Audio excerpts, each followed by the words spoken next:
Welcome to BLN Telugu news.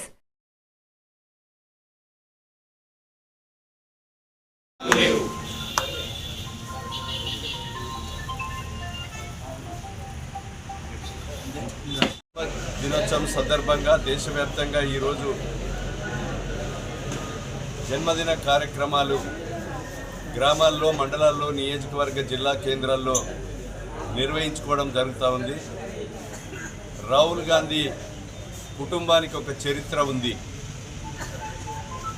Rahul Gandhi తాత నెహ్రూ గాంధీ తాతతో 12 సంవత్సరాలు jail జీవితం అనుభవించి ఈ భారతదేశానికి ఇంగ్లీష్ బ్రిటిష్ వాళ్ళను తరిమి కొట్టి స్వతంత్రం తెచ్చినటువంటి కుటుంబం నెహ్రూ కుటుంబం. అదేవిధంగా ఈరోజు ప్రధానమంత్రిగా ఇందిరాగాంధీ, రాహుల్ గాంధీ తండ్రి రాజీవ్ గాంధీ ప్రధానమంత్రిగా ఈరోజు ఈ దేశం కొరకు ప్రాణాలు అర్పించిన కుటుంబం నెహ్రూ కుటుంబం. వారి వారసులు ఈరోజు రాజీవ్ గాంధీ భార్య సోనియా గాంధీ మన తెలంగాణ రాష్ట్రం ఏర్పాటుకు చేసినటువంటి కుటుంబం నెహ్రూ కుటుంబం.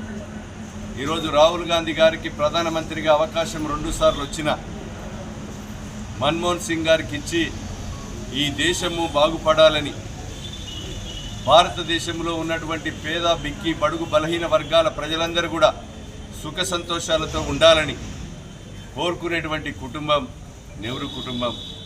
రాహుల్ గాంధీ గారు ఇంకా ఈ జన్మదిన వేడుకలు ఇంకెన్నో జరుపుకొని రాబోయేటువంటి రోజుల్లో ఈ దేశానికి ప్రధానమంత్రిగా అయ్యి వారి యొక్క సేవలు పేదలకు, ఈ భారతదేశ ప్రజానికానికి అందించాలని, వారికి ఆ భగవంతుడు మరి అన్ని శక్తులను ఇచ్చి ఈరోజు ఒక ప్రతిపక్ష నాయకుడిగా, అదేవిధంగా మరి సక్సెస్ఫుల్గా ఈరోజు కన్యాకుమారి నుంచి కాశ్మీర్